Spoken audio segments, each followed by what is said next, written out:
Hello Internet.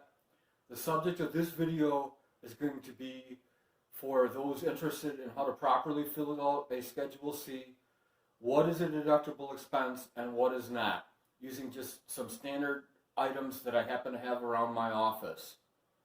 And then we're going to go through each one of them and then show you where on the Schedule C form, which line it would be deductible, if it is deductible.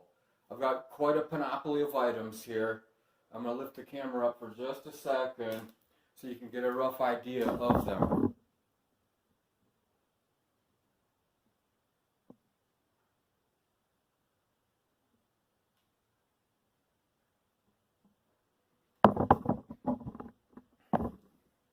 You may be wondering what a lot of those are doing on here, and I'll explain every one of them. Okay, first, a blood pressure meter. This is an important device, and I recommend that all of you have one. And these are usually about $24, $19, something like that. It's important to know your own blood pressure. It's important to be able to keep track of your blood pressure. I think it's a very good, useful metric for even those with no medical problems whatsoever. Is it deductible? And should it go on a Schedule C?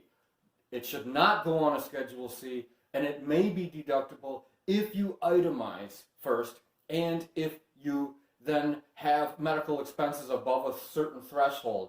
Probably most of the small businesses and individual entrepreneurs and individual inventors watching this video don't. So the answer is likely not deductible, even though really useful and a very good investment at $24. And number two, definitely does not go on a Schedule C.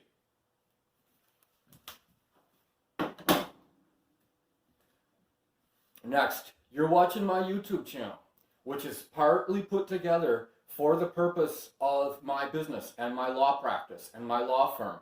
So I recently bought a microphone for, arguably some of you are going to be saying I should be using it right now, but I feel like the audio that gets picked up by this particular video device is sufficient. But anyway, this microphone arguably is deductible, because my YouTube channel is not merely a hobby, but is an actual part of my professional environment and part of my, what you might say, office and law practice. I send my clients to my YouTube channel to watch videos when it's clear that they're not reading the documents I send them. I have to get through to them somehow, and sometimes video will reach more people than a written document, which my clients just in some cases just won't read.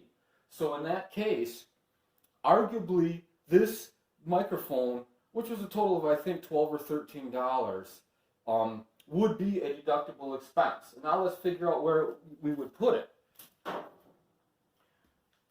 Okay, a YouTube channel is a way of getting information to my clients, first of all, and potentially attracting new clients. Would that be characterized as advertising? Schedule C, line 8? Hard to say. Probably more appropriately, a microphone to assist in making better quality video and audio for my YouTube channel probably better fits as line 18, office expense. And I don't think the other two closest ones are line 22, supplies, and then potentially line 27A, other expenses, kind of a catch-all. But really, probably the most important one is office expense. And then the next question is, okay, if it was $12 or so on Amazon or at Office Depot or somewhere, should I definitely go to the trouble of deducting that? And the answer is maybe not. You should deduct your large expenses. Little niggling things like $12 here, unless you do it a lot, if you occasionally leave one of those off, it's probably not going to put you in a different bracket, and it's probably not going to affect your overall tax payment very much. And if it's too much work or too much trouble to keep track of these middling, niggling purchases, then the important thing is to give the IRS the main core information that they need. And if you occasionally leave something off, I don't think it does a great deal of harm. But this is why it's a really good idea to run all of your business expenses, and I mean all, through a credit card. And then you can look and decide and not have to try to keep track of receipts and things like that. That's a great way to have problems, is to do everything by paper receipt. Do it electronically using the downloadable information from your credit statements, all of which at any reasonably major bank and credit card account will give it to you in a downloadable format. And you do not have to actually save the pieces of paper, which I don't believe in, and I think is a kind of a dangerous and harmful practice, because papers get lost, they get misinterpreted, and in some cases they don't show exactly what it was that was purchased. So I'm a big believer in downloading your electronic statements and giving those to your accountant or CPA. But if you divide them out and show him ahead of time which part of the Schedule C that they belong on, or where you think they belong, I believe that will go a long way toward making the relationship between you and your accountant and your CPA better. Okay, moving on from that, here's probably one of the most important things I'm going to talk about. Cell phone, a mobile device expense. You should have one just for the business, not one you use personally, but just for the business. And yes, that is deductible. There is a space, there is a line on the Schedule C, line 25, utilities. A phone bill is a type of utility. Now, if you also use this for a lot of personal reasons and you run up a very large amount of data, you may find that you catch the attention of the IRS that those were personal expenses and really didn't have anything to do with your business. Unlikely, but possible. Be careful. If you have a lot of data expenses in there for things like video gaming or something else, use a different device for that. Don't do that through your mobile device that you use for business. Have a separate one that you use personally. That looks a lot better to the IRS. And it doesn't look like you're trying to channel personal expenses through the business, which is a big problem, and it's something that they are on the lookout for. They are loaded for bear on that, so don't do it. But this is the only time on Schedule C that I'm going to mention line 25 utilities. Other than that, I can't think of too many other expenses other than your office expenses, the obvious ones, the power, and if you have to pay for gas, there aren't too many other things that should go on line 25 utilities. Next, here's an odd one and kind of a small one. I'm going to be making a YouTube channel, a YouTube playlist about branding and some brand identity issues. And the specific thing I'm going to bring up to help illustrate to my clients some branding problems that are familiar and that we've seen problems with is I'm going to be talking about the movie Looking for Mr. Goodbar with Diane Keaton and Richard Gere, and also the book by Judith Rosner, and also the relationship between the book and the movie and how the branding was skewed and affected by that relationship, and also the long-standing candy bar, Mr. Goodbar, which has existed and held a federally registered trademark since about 1925, and how all of these things interact and what they have to do with trademark law. This is probably one of my least watched branding videos, or least watched videos of all, because it only affects people that are really interested in certain aspects of the branding law and legal process, and that have either seen the movie or read the book or eaten one of these candy bars, which is probably the majority of people watching on this playlist now don't care and haven't seen the movie and aren't going to see the movie. It came out about 1977, and it's hard to find. You can't get it on DVD because there was a copyright dispute, another intellectual property issue we can talk about. And not many people bother with the book. But the real question, was this book deductible? And was this candy bar purchase deductible? Yes and yes. But are they worth keeping track of and going through the hassle? Well, in this case, I bought this on Amazon, so I have all of my credit card purchases on Amazon, and somewhere in there, actually what I purchased was shown, and that it was a book, and it was made for the purpose of running my YouTube channel and educating my clients.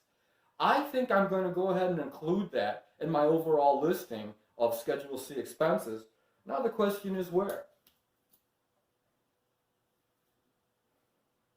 My YouTube channel expenses probably best fit in line 18 office expense, with a second tier possibility that they fit in line 8 advertising.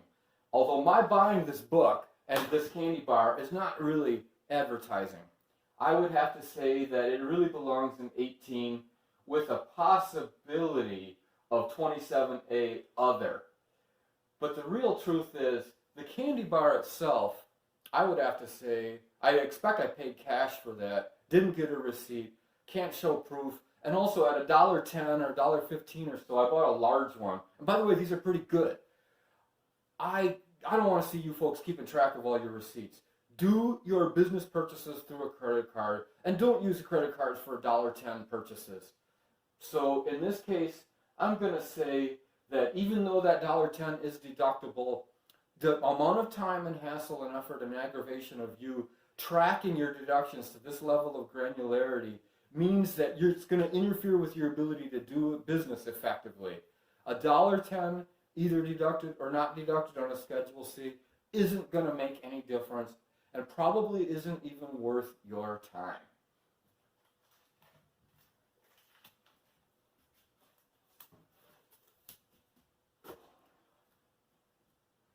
Another low office expense that's not a real high value is that I have a lot of bugs and insects around my office because of where it's located in rural Florida, kind of at the intersection of Florida, Georgia, and Alabama.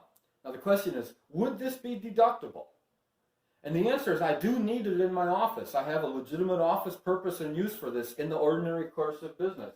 And that is that when insects get in the office, they like coming near the computer monitor, they like coming near me, especially my ears. And I have a legitimate reason for the $4 or so I spent on this. It is deductible. Now the question is where? Would that be line 21, repairs and maintenance? Is this kind of a maintenance item? Or would it be line 22, supplies? Or would it be line 18, typical office expense? I would argue that it's line 21, a type of maintenance expense. Again, though, for $4, don't spend too much time worrying about this type of thing. You need to keep track of your big expenses that make a difference in terms of how much you can reduce your taxable income.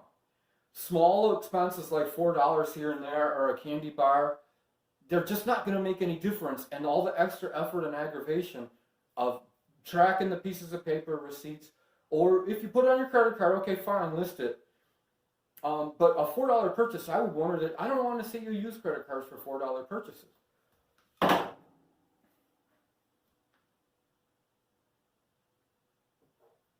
Another expense that is something that's important to me was this tire gauge, which was about a $11 purchase.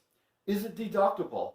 And the answer is, you're going to say at first, possibly line 9, car and truck expenses. I have to travel a lot because I live in a rural area, and I also do a lot of business in Arizona, Las Vegas, and California, which is far from where I'm located in Florida. And I drive there and I fly there. I check my tires frequently, and it's an important part of my travel routine to keep good maintenance of my car. So I show up where I told people I'm going to show up, and I show up on time. But the problem here is this all gets incorporated under the standard mileage deduction of 58 cents per mile, and thus the only people who should use line 9 are the ones who decided they don't want to take just the standard deduction of 59 cents a mile. Instead, 58 cents a mile. Instead, they want to try to separately track, list, and very carefully appropriate all of their car and truck expenses. I strongly disagree with doing that, especially even for people who live and occupy in their car as their office, like an Uber driver or a truck driver, a long-haul 18-wheel truck driver. Don't do that. The expenses turn out to be better for you by taking the 58 cents a mile. It's been a proven fact, proven over years and years. That's why the IRS sets that rate. And don't think you can outsmart that and do better than the 58 cents a mile they're granting you, especially with fuel prices as low as they are right now. In 2019, I recently got gas in Georgia, and it was $2.29 a gallon. But there does exist an option for those who don't want to take the 59 cents a mile, 58 cents a mile, to take line 9 car and truck expenses. But the instructions are difficult, they're onerous, and I suspect, I don't know this, but that the IRS tends to look a little more closely at the people who do this as opposed to the ones who just take the standard 58 cents a mile and carefully can account for their mileage. That's another thing. Don't think you can get away with bloating your mileage and getting an extra reduction in your income. The IRS has ways of figuring that out. For one thing, looking at your gas receipts. For two, potentially asking to see a statement of your odometer. They can ask for that. You should be prepared for that. I don't think they do very often, but that's another reason why I don't try to play games with the IRS. Give them the information they want. They're trying to help you get the maximum deduction that you can. Okay, along those same lines, I also live in a rural area where there is a lot of dust on the road, country roads that are coated with liquid calcium chloride in order to keep the dust amount down. But there still kicks up a lot of dust and a lot of insects. Also a lot of stray animals. I had a pretty significant expense this year because I hit a couple of animals at night, midnight, 2 in the morning or so, and caused some problems with my wheel well and some body damage to my vehicle issues. Hit a deer, sorry to say. So my point is that on country roads and things like that, I have to clean my windows more often than the average person. I got to clean them from the inside too. So this glass cleaner for, let's say, I guess this was $9 or so, maybe $6. It's only deductible if you take line 9 car and truck expenses, and if you don't take the 58 cents a mile that the IRS is trying to offer you. I recommend not deducting this. However, under certain circumstances, there may be some of you that want to do it the hard way rather than the easy and more profitable way that the IRS drops right in your lap. If so, I suppose for you people that I disagree with, this would be deductible. Thanks for watching. Let me know any other topics you want me to discuss. This YouTube channel is to help you. This is for information. I want to hear from you and I want to know what things are on your mind.